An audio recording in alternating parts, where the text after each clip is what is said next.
Well, we take a look at the latest U.S. drought monitor for Minnesota, which is the worst yet this summer. Not a lot of rain in sight, just some spotty chances and an up and down roller coaster of temperatures.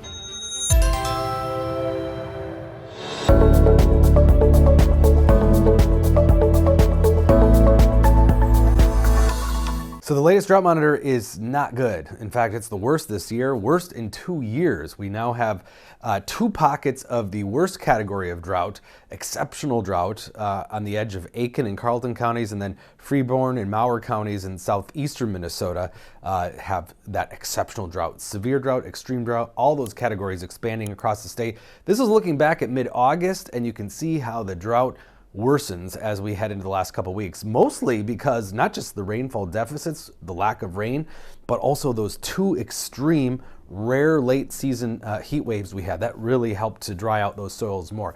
Now, the latest drought monitor does not include this rainfall that we saw late Tuesday in northeastern Minnesota. This doesn't quite overlap with those exceptional drought areas. Northeastern Minnesota has fared a little bit better in recent weeks anyway, but there's a little overlap, so we might see it trimmed back a bit next week depending upon what happens. But this is a look at the forecast for the next 7 days of rainfall.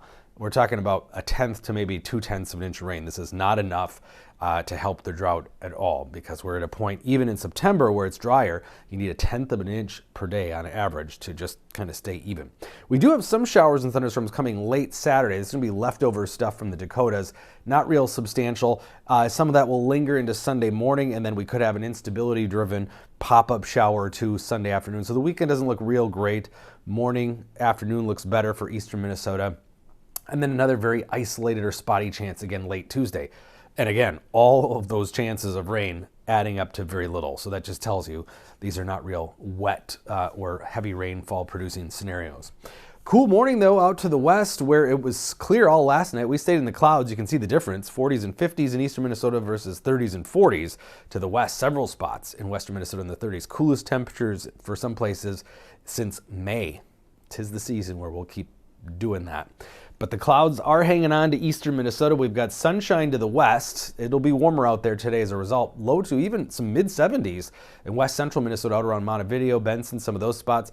We'll eke out maybe 70 in the Twin Cities, still just low 60s and 50s in northeastern Minnesota, where they will stay in the clouds all day. We should gradually see more sun through the afternoon, though, for places like the Twin Cities. And then a sunny day statewide tomorrow. A gorgeous looking Friday, and temperatures will be back to summer readings again.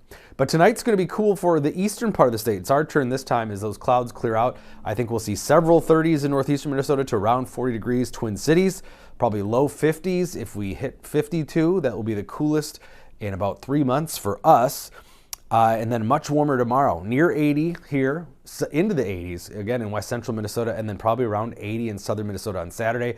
But we start to cool off again in the north. That system that's going to bring that late Saturday, Sunday chance of showers is a cool front. So temperatures will drop once again Sunday into early next week to probably just around 70 for highs here by Monday, Tuesday, Wednesday. So back to slightly below normal temperatures. But as that moves out, we will see things start to rebound probably by mid to late week next week as far as temperatures go. So really not that far off the averages here, but at least we're seeing some cooler than normal days occasionally, which actually does help the drought situation. Those hot, sunny days dry out the soils even more. So if we can keep it cool and cloudy, I know it's not very pleasant. If you're not getting rain, the cool, cloudy conditions at least do help to retain a little bit of soil moisture.